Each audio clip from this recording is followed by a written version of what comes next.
Tole kabajamtoota daawwattoota akkasumas hordoftoota YouTube lammii batte egaa guyyaa har'aa kan jirru mana uffata aadaa tokko jirra. Egaa mana uffaticha aadaa kana immoo keessumatti tokko argannee jirra. Eenyu abbaas ta'uu danda'a. Mee hin gaafanna. Akkuma argaa jirtan kana meeshaalee faaya babbareedaadha kan argaatiin jirru. Isa immoo tokko tokko nu gaafatti garuu san dursa mana uffata aadaa kana muggaasa maqaasaas laalla nu wajjin turaa jenna. Tole keessummaan nuti argannes keessummaa taatee yookiin immoo keessummaa taatee hin beekneeti ishuma gaafanna. Tole giifti mee keessummeessaa jirta moo kareeffachuu dhufte moo mee akkam wanti isaa nutti mi hoo haadha manaas taate asumaan immoo nutti himsitaa jechuudha. Waan babbareeda argaati kan jirru akkuma argaa jirru kana. Mee manni uffata aadaa kun maal jedhama? Aadaa galatoommadha. Manni aadaa kun kan jedhamu mana aadaa Maftisiin jedhama. Waa maqaa bareedaadha. Mee mana uffata aadaa Maftisiinii kanatti maal faatu argama? Kan jarraa fi isaan kana mee akkasitti nutti agarsiisiti. Mana meeshaa aadaa Maftisiin gaafa dhuftan wanti dhabame hin jiru. Aadaa keenya ni jaalanna, ni kabajna, ni miidhagsina namoota mana keenyaa dhufanii jechuudha. Meeshaa aadaa kuni coocoo jedhama. Waa baay'ee bareedaadha. Bifa gujiitiin kan diramee yookaan hojjetamee jechuudha. Inni itti aanu qoriidha. Qorii meeshaa aadaa Oromoo keessaa kan beekamu. Faayidaan isaa marqa itti nyaatu, meeshaa itti nyaatanii jechuudha. Inni itti aanu boraatiidha. Baay'ee bareeda. Inni kunis boraatiidha.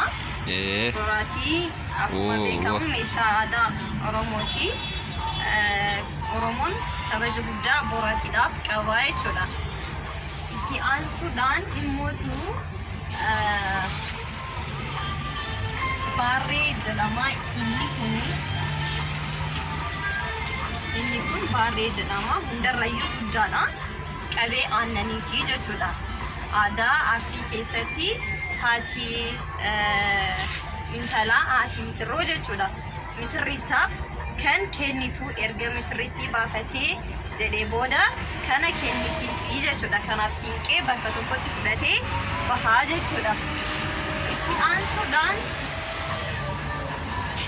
tole waan babbareeda argaatiin turre. Tole daawwattoonni keenyas kana ragaa ba'uu danda'anii. Ani immoo waan ta'e wayii argeen ture gidduu kanatti geeba yookiin waancaa waan jedhamu kana mee isa kana asirraa argaan turre. Inni immoo maaliif fayyada wanta adda ta'e isa kanaadha kan arge. Waancaadha. Waancaa kun dur ittiin dhugaa turanii meeshaa aadaa baay'ee namatti toludha. Wanti inni irraa hojjetames gaafa horiitii jechuudha. Aadaan keenya boonsaadha. Itti aansuudhaan uffata daa'imaa, uffata daa'imman xiqqoo ni jira. Daa'imman reefu dhalatanii jechuudha. Dhiiraafis shamaraafis ni jira.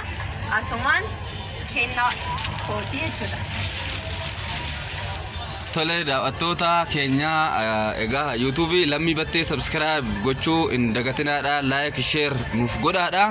Egaa manni uffata aadaa Maftisiin kuni kan argamu gamoo Taaddasaa Dabalee darbii tokkoffaa irratti kan argamu. Egaa kanaaf dhuftanii yoo feetan cidhaa fi akkasumas baazaarii gara garaatiifis hin ta'a. Yoo feetan immoo daa'imman keessan waggaa dhaloota ishees kabajachuu hoo barbaadan uffanni aadaa gosa isin barbaadaniin dizaayina isin barbaadan yoo itti kennatan kan isiniif akka ajaja keessanitti isiniif dhiyeessuu danda'anii jechuudha. Egaa dhuftanii argachuu dandeessu bifa mimmiidhagaa ta'een kunoo akkuma argaatiin jiru kunoo waan isaan harka isaaniitiin hojjetan isin agarsiisaa turre. Guddaa galatoomi isin jenna. Nuti isin dhufnaa.